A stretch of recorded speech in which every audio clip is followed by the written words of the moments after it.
Deuxième livre des rois, chapitre 1er. Nous lirons tout ce chapitre. Moab se révolta contre Israël après la mort d'Akab. Or Akazia tomba par le treillis de sa chambre haute à Samarie, et il en fut malade. Il fit partir des messagers et leur dit: allez consulter Baal-Zébub, dieu d'Écron, pour savoir si je guérirai de cette maladie. Mais l'ange de l'Éternel dit à Élie le Tishbite: lève-toi, monte à la rencontre des messagers du roi de Samarie, et dis-leur: est-ce parce qu'il n'y a point de Dieu en Israël que vous allez consulter Baal-Zébub, dieu d'Écron? C'est pourquoi ainsi parle l'Éternel: tu ne descendras pas du lit sur lequel tu es monté, car tu mourras. Et Élie s'en alla. Les messagers retournèrent auprès d'Akazia, et il leur dit: pourquoi revenez-vous? Ils lui répondirent: un homme est monté à notre rencontre et nous a dit: allez, retournez vers le roi qui vous a envoyé et dites-lui: ainsi parle l'Éternel, est-ce parce qu'il n'y a point de Dieu en Israël que tu envoies consulter Baal-Zébub, dieu d'Écron? C'est pourquoi tu ne descendras pas du lit sur lequel tu es monté, car tu mourras. Akazia leur dit: quel air avait l'homme qui est monté à votre rencontre et qui vous a dit ces paroles? Ils lui répondirent: c'était un homme vêtu de poils et ayant une ceinture de cuir autour des reins. Et Akazia dit: c'est Élie, le Tishbite. Il envoya vers lui un chef de 50 avec ses 50 hommes. Ce chef monta auprès d'Élie, qui était assis sur le sommet de la montagne, et il lui dit: homme de Dieu, le roi a dit: descends. Élie répondit au chef de 50, si je suis un homme de Dieu, que le feu descende du ciel et te consume, toi et tes 50 hommes. Et le feu descendit du ciel et le consuma, lui et ses 50 hommes. Akazia envoya de nouveau vers lui un autre chef de 50 avec ses 50 hommes. Ce chef prit la parole et dit à Élie: homme de Dieu, ainsi a dit le roi, hâte-toi de descendre. Élie leur répondit: si je suis un homme de Dieu, que le feu descende du ciel et te consume toi et tes 50 hommes. Et le feu de Dieu descendit du ciel et le consuma, lui et ses 50 hommes. Akazia envoya de nouveau un troisième chef de 50 avec ses 50 hommes.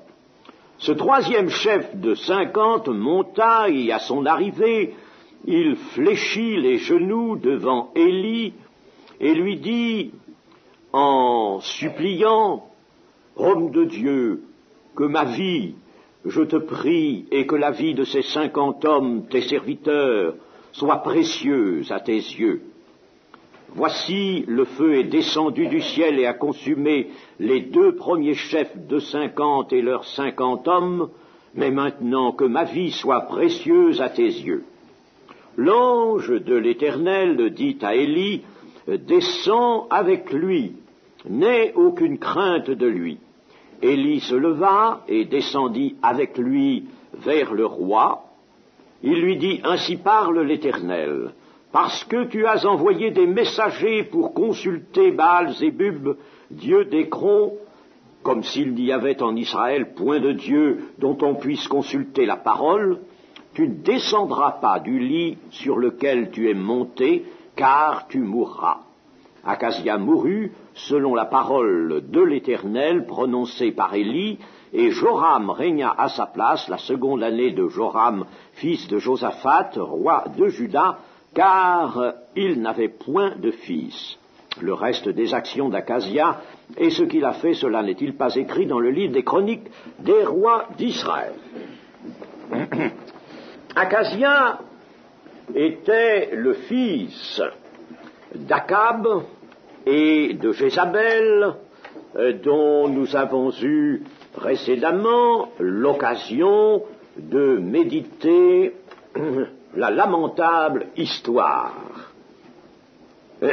Et ce fils ne va régner que 2 ans seulement sur Israël. Donc sa mort, vous le voyez, intervient très près de son accession au trône. Il se comporte pendant ces 2 ans tout aussi mal au regard de Dieu, aux yeux de Dieu. Notons toujours cela, la Bible nous montre ce qu'est le comportement vu, jugé par Dieu. Et c'est cela, n'est-ce pas, qui importe, aussi bien pour nous maintenant, ce qui importe, c'est ce que Dieu lui-même pense, ce qu'il voit, ce qu'il relève de notre comportement. Rappelons-nous le Seigneur Jésus parlant à l'apôtre Jean dans l'île de Patmos au sujet des 7 églises d'Asie mineure. Je connais tes œuvres, je connais ta fidélité.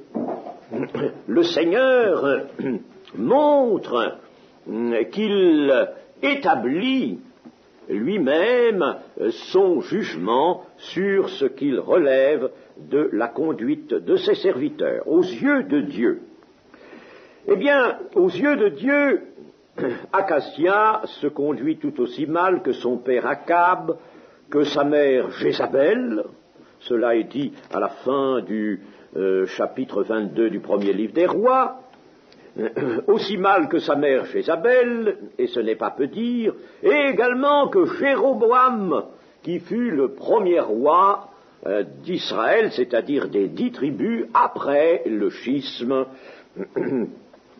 et qui survint à la mort de Salomon. Et Akazia se prosterne devant Baal.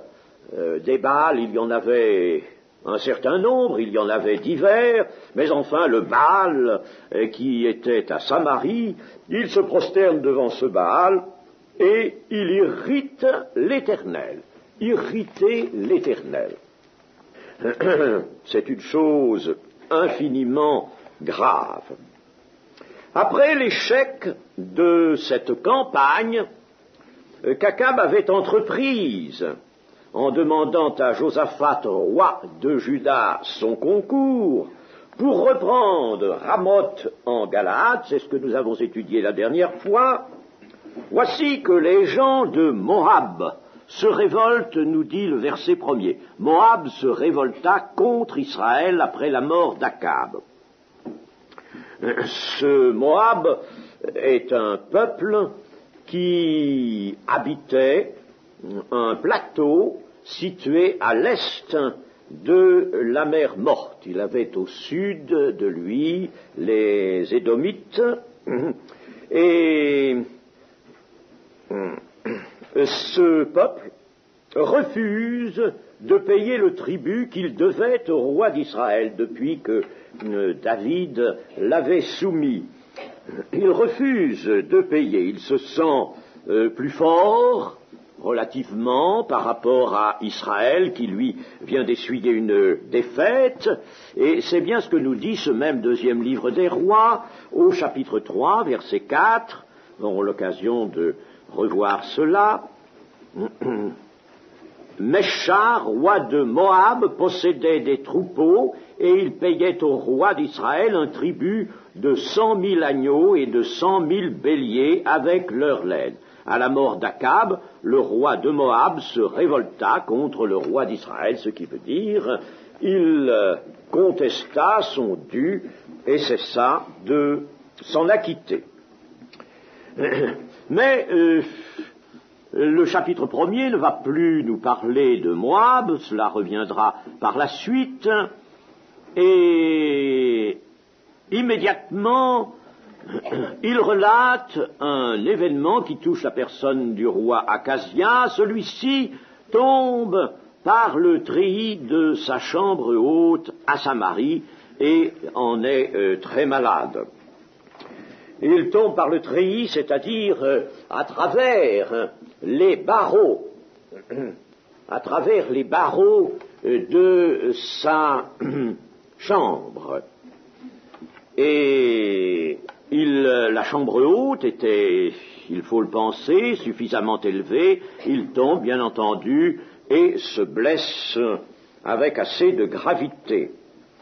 Et comme peut-être cela met sa vie en question, ces blessures peuvent très bien l'amener à la mort, alors il envoie des messagers consulter Baal-Zébub, dieu d'Écron, pour savoir s'il guérira de cet accident.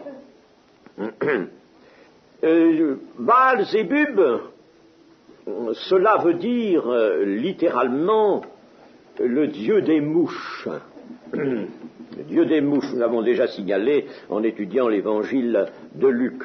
Le dieu des mouches. Pourquoi s'appelait-il ainsi? On n'est pas renseigné d'une façon absolument formelle. On peut dire d'abord que ce Belzébub était le dieu qui produisait les mouches et qui, par conséquent, pouvait aussi en débarrasser ceux que ces insectes gênaient. Il pouvait aussi les chasser. En général, quand un dieu était le dieu d'un certain fléau, il pouvait envoyer ce fléau, faire naître ce fléau, le faire apparaître, mais aussi le faire disparaître. Alors, voilà une explication. Il y en a une autre. On relève dans certains écrits rabbiniques que les rabbins pensaient que les mouches n'approchaient jamais des holocaustes que les Israélites offraient à leur Dieu, ou Dieu vivant, ou Dieu d'Abraham. Les mouches n'approchaient pas des holocaustes, des viandes des holocaustes, mais que par contre, elles se précipitaient en essaim vers les sacrifices faits aux idoles. Et comme à ce Dieu on offrait beaucoup de sacrifices et que ces sacrifices auraient été environnés d'essaims de mouches, alors on l'aurait appelé le Dieu des mouches. Baal veut dire aussi maître, le maître des mouches. Enfin, peu importe. Ce Belzébub, Baal-Zébub, va devenir Belzébul. Belzébul, nom qui sera donné à Satan par les Juifs, et c'est en se servant de ce nom qu'ils reprocheront à Jésus de faire des miracles par la puissance de Satan.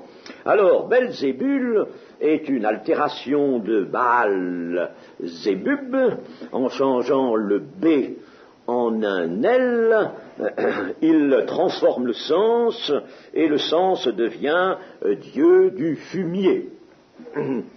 Dieu du fumier. Alors, vous voyez, c'était un terme de mépris à l'adresse de Satan.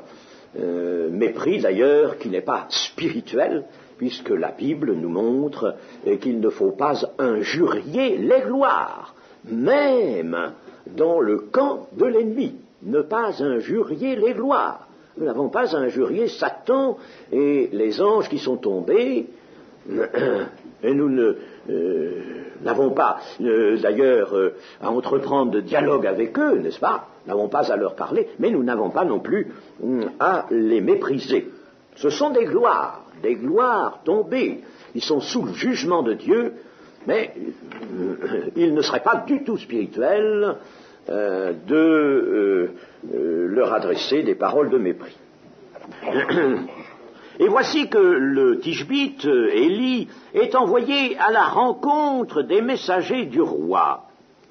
Et la question qu'il va poser à ses messagers, faire poser au roi par leur intermédiaire, et celle-ci, est-ce parce qu'il n'y a point de Dieu en Israël que vous allez consulter Baal-Zébub, Dieu d'Écron?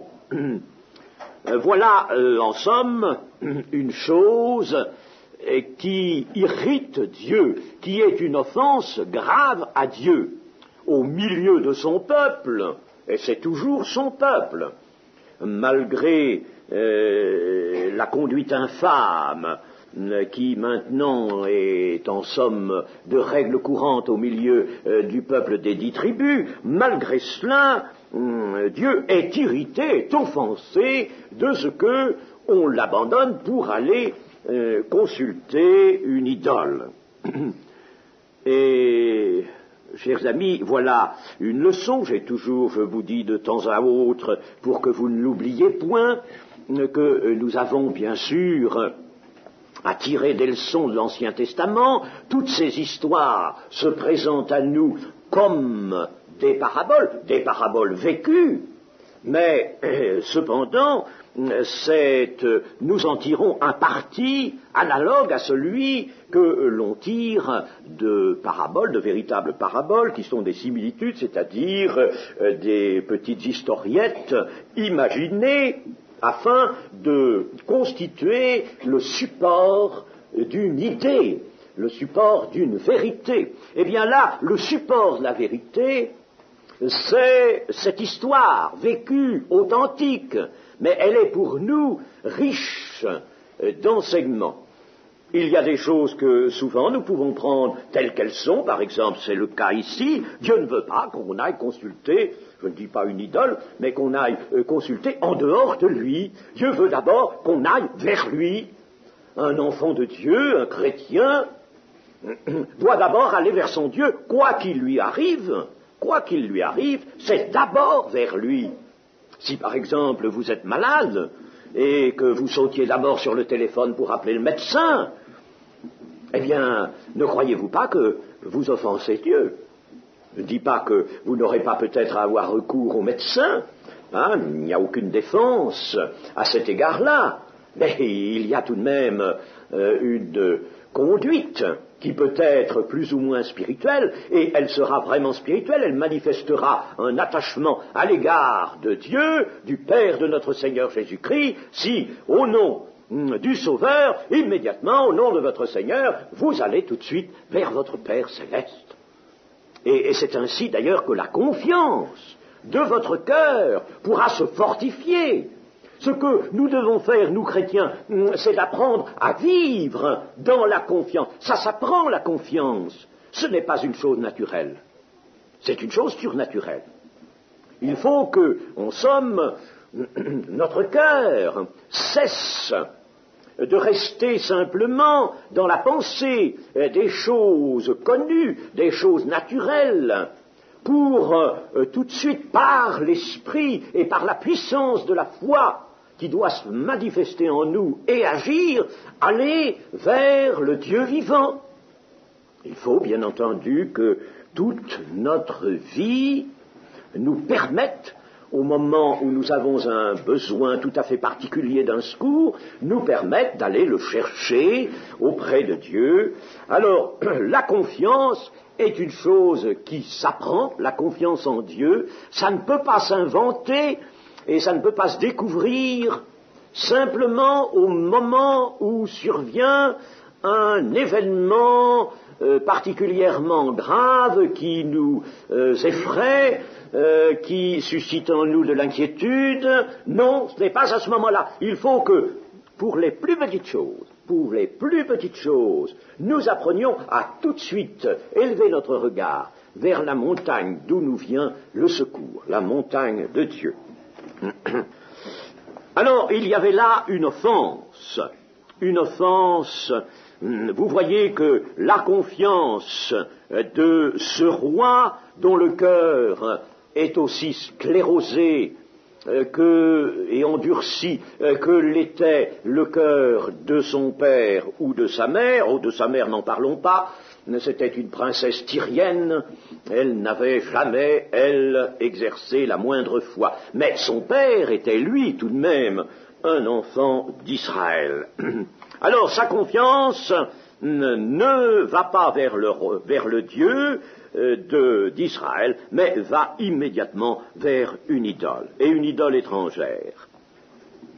Alors, Élie va donner ce verdict au messager du roi pour qu'il le lui apporte. Tu ne descendras pas du lit sur lequel tu es monté, tu mourras. Élie s'en alla. On peut dire, mais est-ce là immédiatement le châtiment? Est-ce là le châtiment que Dieu fait peser sur ce roi qui n'a pas pensé à lui donner d'abord à lui sa confiance et qui est allé vers une idole, vers le Dieu qui se nomme lui-même un Dieu jaloux, un Dieu exclusif, un Dieu qui nous veut tout à lui. Alors, est-ce que c'est là le châtiment? Eh bien, non. Mais nous pouvons dire que c'est ici ce qui fait déborder la coupe. La conduite de ce roi, je viens de le dire, est très mauvaise. Il fit ce qui est mal aux yeux de l'Éternel. Il marcha dans la voie de son père, et dans la voie de sa mère, et dans la voie de Jéroboam, fils de Nébat, qui avait fait pécher Israël. Il servit Baal et se prosterna devant lui. Il irrita l'Éternel. C'est le comble est atteint, tout simplement. Vous savez que Dieu agit en jugement quand le comble est atteint. Nous avons plusieurs exemples de cela. Tous les peuples cananéens, par exemple, ne seront dévoués par interdit, cela au moment de la conquête par Josué, mais ils ne le seront qu'au temps où ces peuples auront mis le comble à leur corruption et à leur mauvais cœur. Eh bien, ici, c'est le comble qui fait que le roi prononce cet arrêt de mort. Alors, voici que les messagers retournent vers le roi qui en est étonné de les voir arriver si vite, et il apprend d'eux la parole d'Élie, mais il demande comment cet homme rencontré était vêtu. On lui dit c'était un homme vêtu de poils, c'est-à-dire d'un vêtement de poils, un vêtement fait par conséquent de peau d'animaux, et probablement chèvre, et ayant une ceinture de cuir autour des reins, comme sera vêtu, vous le savez, Jean-Baptiste. Et Acasia le reconnaît tout de suite à cette description, c'est Élie le Tishbite. Alors, nous avons lu ce récit qui, à plus d'un titre, peut nous étonner, nous émouvoir, peut même peut-être remuer un peu notre sensibilité d'homme de ce temps, d'homme du XXe siècle. C'est pas que ce soit là un titre à faire valoir pour se croire meilleur sur le plan moral. Il y a, nous l'avons vu, une fausse charité, un faux amour, à notre époque surtout, comme il y en a eu aux époques les plus sombres de l'histoire d'Israël, une fausse charité, un faux amour. Mais enfin, il y a cette sensibilité. Mettre à mort brusquement un détachement de 50 hommes avec leur chef, et cela à 2 reprises, en faisant tomber le feu du ciel sur eux, c'est quelque chose, évidemment, qui peut émouvoir, qui peut nous émouvoir, et si cela tombe dans les oreilles de quelqu'un qui soit loin d'être dégagé de l'incrédulité naturelle au cœur humain, et qui soit prompt à découvrir dans la Bible des prétextes de contestation, il ne manquera pas de dire, voyez, quelle cruauté. Mais nous avons à comprendre Nous savons que notre Dieu n'est pas un Dieu cruel, il n'est pas, si vous vouliez par exemple que l'on jauge la cruauté, toute la cruauté qui a pu s'exercer au cours de l'histoire de l'humanité, dans la Bible, nous aurions plus d'une occasion de la mettre en lumière, cette cruauté, une véritable cruauté. Mais de la part de l'Éternel, ce n'est pas une cruauté. N'oublions pas qu'il est celui qui fait vivre et qui fait mourir, et n'oublions pas qu'à certains moments, il ne peut pas aller au-delà d'un certain terme, et que l'offense qui lui est faite peut très bien provoquer un jugement immédiat. Je rappelle souvent ce qui s'est passé au début de l'Église avec Ananias et Saphira, l'Église de Jérusalem. L'apôtre Pierre va faire mourir ces deux personnes, et il va les faire mourir parce que l'Esprit le conduit à faire cela, et l'Esprit lui donne autorité pour cela. Il va faire mourir ces deux personnes. Il y a là quelque chose sur quoi Dieu ne peut pas passer. Nous avons déjà signalé cela. Même à notre époque moderne, des événements, des faits qui ont en eux une telle puissance d'irritation à l'égard de Dieu que Dieu ne les tolérera pas et n'ira pas plus loin. Il ne pourra pas accorder sa miséricorde. S'il n'accorde pas sa miséricorde, Dieu juge immédiatement. Et quand il juge, il est vu comme un feu dévorant. C'est une chose terrible, dit l'Épître aux Hébreux, que de tomber entre les mains du Dieu vivant, si on le connaît comme juge. Ainsi, là, cela peut paraître, évidemment, extrêmement rigoureux. Faire mourir ces gens par le feu du ciel. C'était une chose qui, cependant, n'était pas vue de la même manière par les Israélites que par nous maintenant. Vous savez que lorsque Jésus et ses disciples passeront par la Samarie et ne pourront point y faire étape parce que personne ne voudra les recevoir, étant donné qu'ils sont juifs, étant donné l'animosité entre les Samaritains et les Juifs, alors Jean et Jacques, fils de Zébédée, proposeront à Jésus de faire descendre de feu du ciel et de les consumer. Certainement, ils ont en mémoire ce qu'a fait Élie ici. Mais Jésus, bien sûr, ne cédera pas à une pareille demande. Il sera même indigné. Et il dira à ses deux disciples, « Vous ne savez de quel esprit vous êtes animés.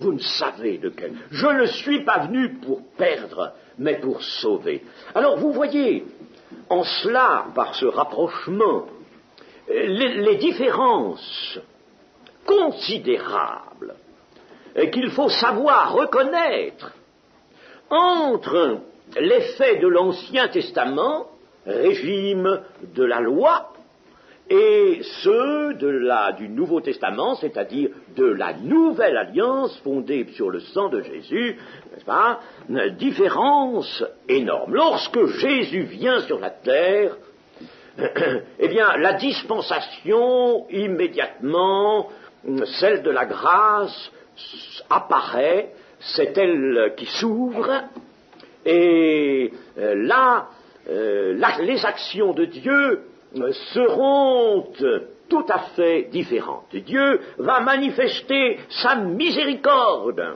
Ce sera le grand principe de l'Évangile et de cette longue période. Nous savons qu'elle est longue, elle a déjà duré 19 siècles, cette période d'ensemencement, de semaille de la terre est ensemencée par la parole de Dieu, Dieu est dans sa patience pour toutes les nations de la terre, et Jésus est venu, il dispose de la rédemption, il invite les hommes à la foi, des plus si vous voulez, les cœurs les mieux préparés, pourrait-on dire, autant que les plus irréductibles, tous sont invités, il fait pleuvoir pour les méchants comme pour les bons, il fait lever son soleil pour les méchants comme pour les bons. Tous seront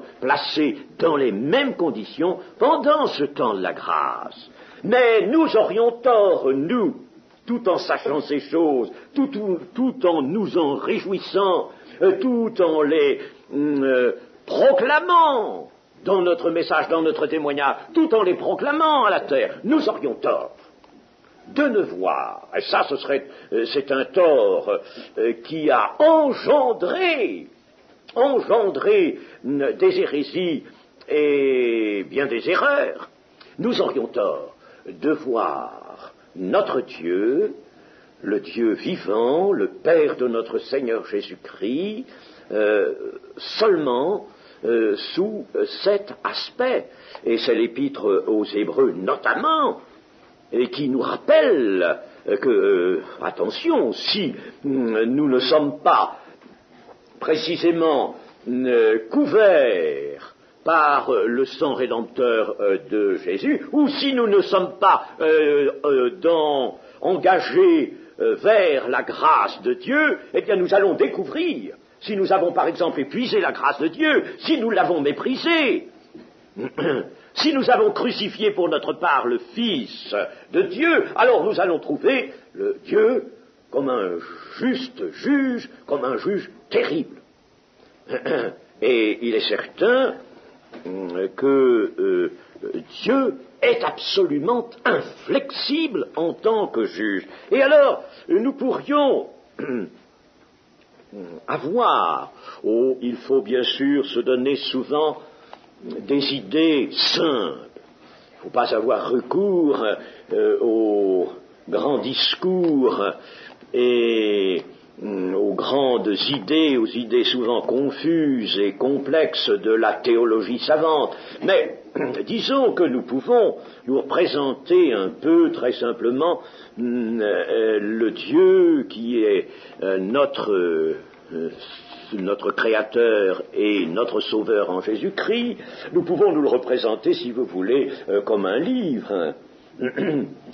D'un côté, et c'est cette face de Dieu que le Seigneur Jésus-Christ nous donne de contempler, c'est vers cette face qu'il veut que nous portions nos regards par lui seulement.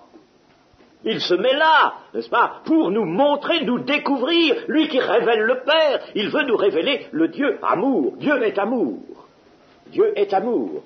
J'aurais mieux fait de commencer par là parce que c'est justement écrit sur ma couverture. Dieu est amour.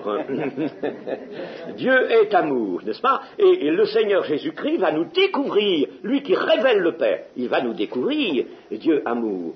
Mais attention, le livre a deux couvertures où il a un endroit, si vous voulez, et un envers. Il n'y a jamais d'endroit sans envers. Et de l'autre côté, Dieu est le juge inflexible, le juge dont la justice ne peut pas plier, ne peut pas fléchir. Ne comptons pas faire fléchir tant soit peu la justice de Dieu. Dieu ne change pas. Alors là, ici, c'est le Dieu juste, mais le juge, celui qui fait respecter sa justice, et elle ne peut pas plier, elle est inflexible, je le répète. Alors, son amour, puisque c'est le même Dieu, n'est-ce pas? Si on peut le voir sous ces deux faces, sous ces deux aspects, c'est cependant le même Dieu, eh bien, le Dieu amour va, par la personne de Jésus-Christ, nous amener à la parfaite justice, à la parfaite connaissance de sa justice, de sa sainteté, et c'est ainsi qu'il va nous sauver. L'héritage promis aux saints est situé dans la lumière et non dans les ténèbres. Soyez saints parce que je suis saint. Or, vous savez que c'est quelque chose de terrifiant Je ne peux pas vous en parler longuement maintenant. C'est quelque chose de terrifiant que la sainteté de Dieu. Ceux qui en ont eu la vision, comme Ésaïe par exemple, ont tremblé, ils se voyaient morts. La sainteté de Dieu est quelque chose, on peut dire, d'insupportable pour nous maintenant. C'est à travers Jésus-Christ qu'il faut la découvrir. C'est absolu. C'est quelque chose d'insupportable pour nous. Et c'est à cette sainteté parfaite que la grâce de Dieu entend nous conduire, nous amener pour nous sauver. N'oublions jamais ça.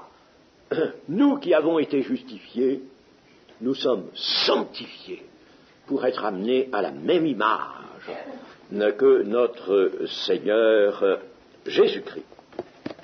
Eh bien, nous revenons à notre récit. Voilà donc ces deux équipes, ces deux détachements de soldats qui vont l'un et l'autre être frappés du feu du ciel. Bien sûr, que venaient-ils faire? Ils venaient tout simplement arrêter Élie. Ils l'interpellent, descends. Le roi a dit descends. Alors les soldats allaient bien sûr se saisir de lui et l'amener manu militari vers le roi, qui l'aurait fait emprisonner, qui en aurait fait ce qu'il aurait voulu. Dieu le sait, bien sûr, et Dieu ne veut pas qu'Azaria puisse faire cela. Au contraire, cette arrestation d'Élie, qui est dans l'esprit de ce triste roi, de ce roi rebelle, cette arrestation est dirigée en somme contre Dieu lui-même. On pourrait dire, mais l'acte criminel d'Hérode sur Jean-Baptiste n'était-il pas aussi une offense à l'adresse de Dieu? Bien sûr. Et je fais un rapprochement, vous voyez, entre Élie et Jean-Baptiste, vous savez, à propos de la parole du Seigneur Jésus, lorsque les apôtres ont demandé si Élie devait venir et demander en somme confirmation de cela. Alors Jésus a confirmé, il est vrai qu'Élie doit venir, mais il est déjà venu et ils ne l'ont pas reconnu, et il leur parlait de Jean-Baptiste, ils en ont fait ce qu'ils ont voulu de Jean-Baptiste, ainsi de même feront-ils du Fils de l'homme. La mort de Jean-Baptiste allait précisément proclamer, annoncer la mort du juste et du véritable, la mort du Sauveur, du Messie. De même que le baptême de Jésus-Christ par la main de Jean-Baptiste était aussi une annonce du baptême de la mort par lequel Jésus-Christ allait passer. Donc il fallait que ces choses fussent à leur époque, à ce moment-là. Mais à l'époque d'Élie, nous en sommes à un moment, à un temps où il faut seulement proclamer ce qui va venir. Il faut proclamer ce qu'est le Dieu d'Israël et comment le Dieu d'Israël va continuer d'implanter ses desseins pour arriver au salut de la terre. Alors là, Dieu va immédiatement sanctionner cette offense, cette terrible prétention d'un roi d'arrêter le prophète de Dieu et en somme de porter la main sur Dieu. Il porte la main sur Dieu. Comme Amalek avait levé sa main vers le trône de Dieu. C'est exactement de même gravité. Il avait levé sa main sur le trône de Dieu. Parce qu'Amalek a levé la main contre le trône de Dieu, il y aura guerre à toujours entre Amalek et Dieu.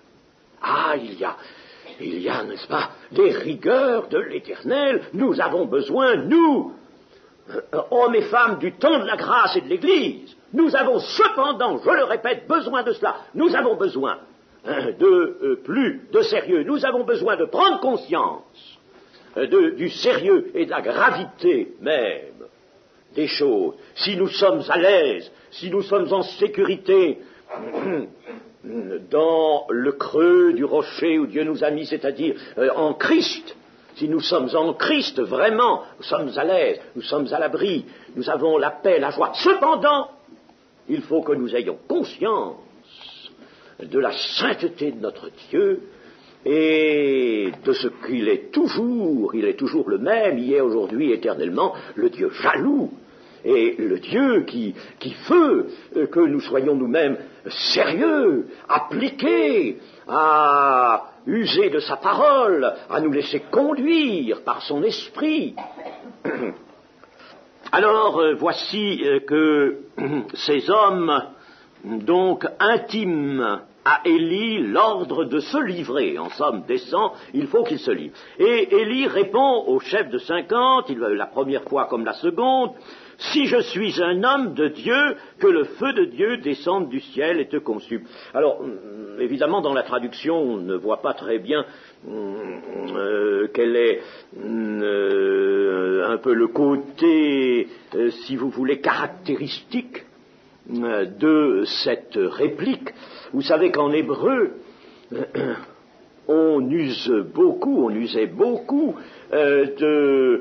des consonances, je ne dirais pas des jeux de mots, mais des rapprochements de mots qui, dans une phrase, apportaient une consonance entre deux termes très semblables quant à leur prononciation ou leur orthographe même. Alors, il y avait là quelque chose qui frappait. Et ici, c'est le cas. Si je suis un homme, en hébreu, ish, de Dieu, que le feu de Dieu descende, le feu de Dieu, c'est esh. Ish et esh. Alors, si je suis ish de Dieu, que esh descende. Ce n'est pas ish qui va descendre, c'est esh. Vous voyez la force de la réplique du prophète Élie, n'est-ce pas? Ah, ton maître voudrait ish, l'homme, eh bien c'est esh qu'il va avoir le feu. Tu voudrais te saisir de l'homme, tu voudrais te saisir de la vie, eh bien c'est le feu que tu vas avoir, qui va descendre vers toi, sur toi. Voyez-vous, n'est-ce pas, comme il y a là une force et on sent que cette parole est une parole dénotant toute la puissance de l'esprit qui est dans le prophète. Et alors à la troisième troupe qui vient vers lui, les choses se présentent différemment parce que ce nouveau chef, ce troisième chef de 50, va parler tout autrement.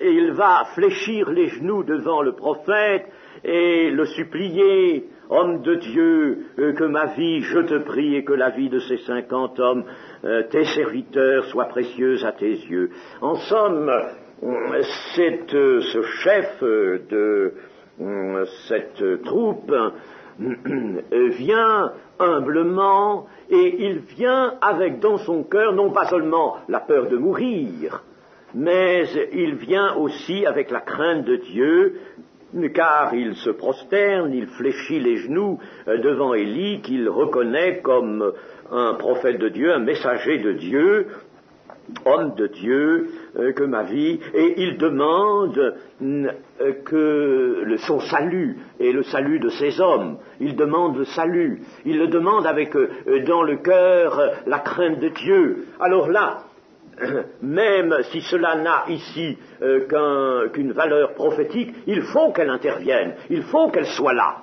Il faut là que grâce soit faite à cet homme qui vient avec la crainte et demande le salut. Il veut son salut.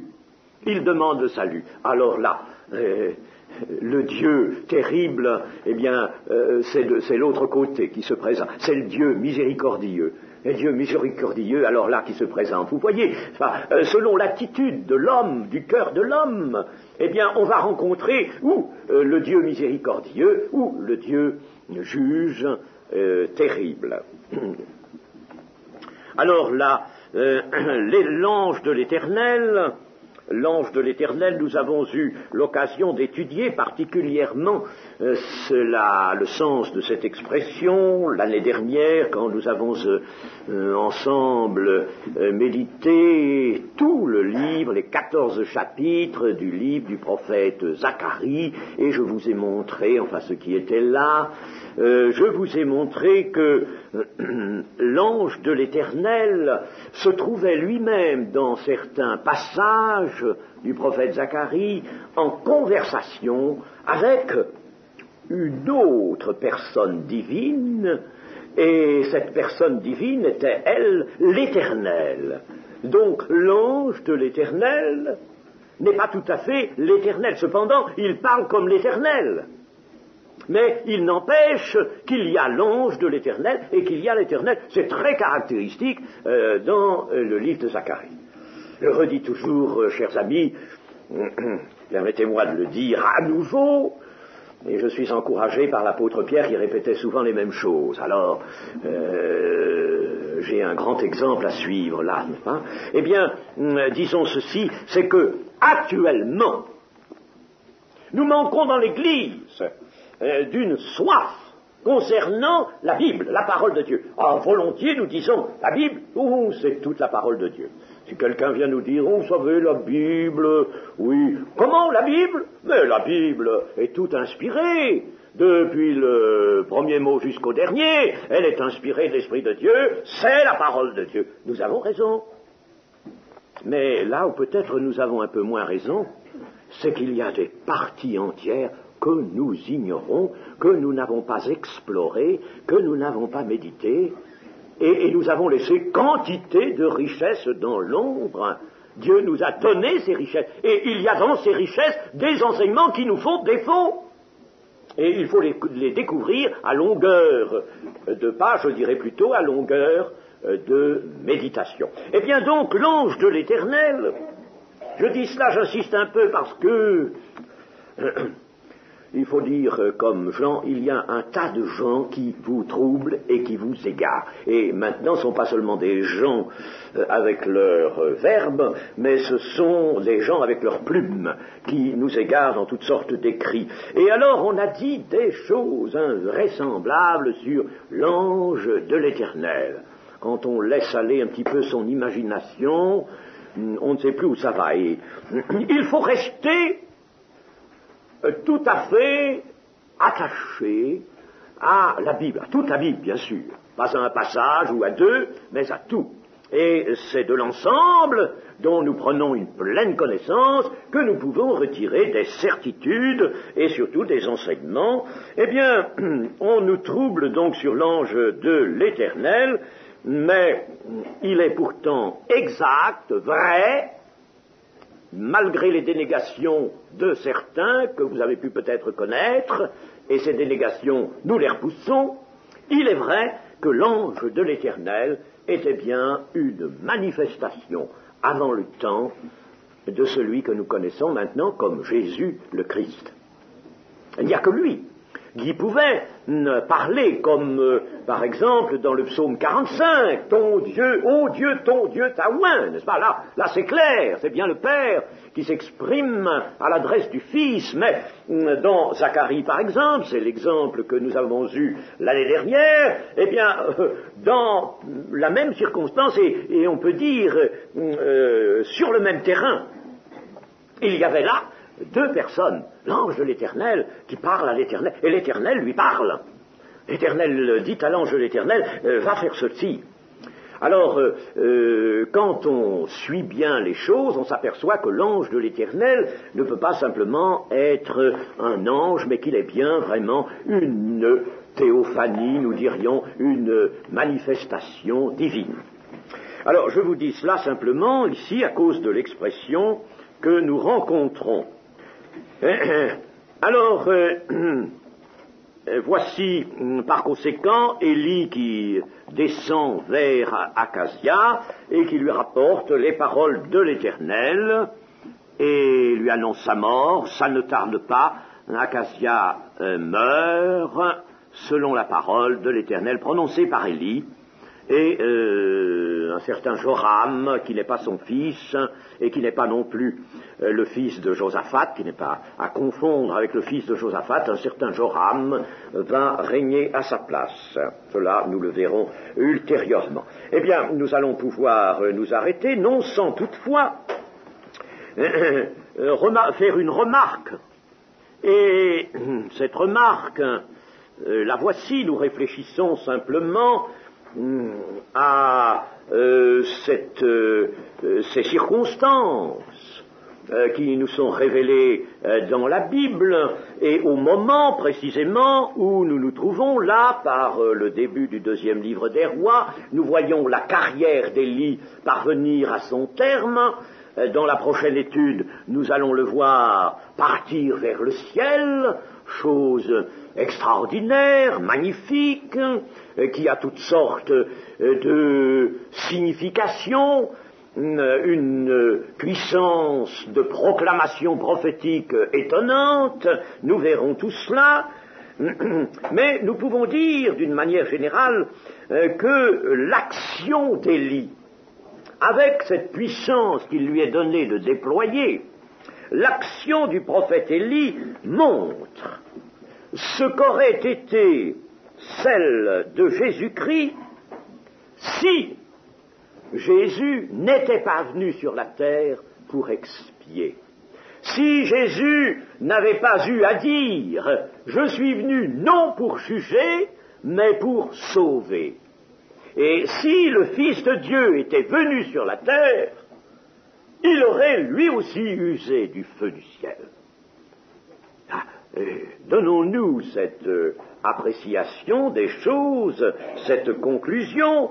L'action du prophète Élie a une valeur prophétique, bien sûr. On pourrait l'étudier davantage, nous le ferons un peu sous l'angle prophétique, mais disons bien que cette action d'Élie montre ce qu'aurait été celle de Jésus si Jésus n'était pas venu pour expier le péché en mourant. Alors Élie, c'est le feu du jugement, il apporte le feu du jugement, il sera un précurseur de la période du jugement.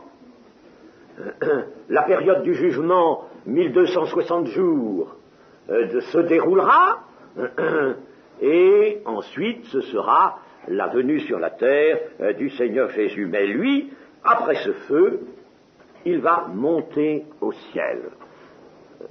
Pendant le cours de son ministère, il y avait, nous l'avons vu, d'autres prophètes, notamment le prophète Michée, mais Élie est l'homme auquel Dieu a confié une mission tout à fait particulière. Je le dis quelquefois, il n'y a qu'un Abraham, avec toutes les actions qui lui sont dues, il n'y a qu'un Moïse, il n'y a qu'un roi David, et il n'y a aussi qu'un Élie. Après lui, nous verrons Élisée. Le ministère d'Élisée a un caractère différent. Eh bien, nous arrêtons ce soir là-dessus.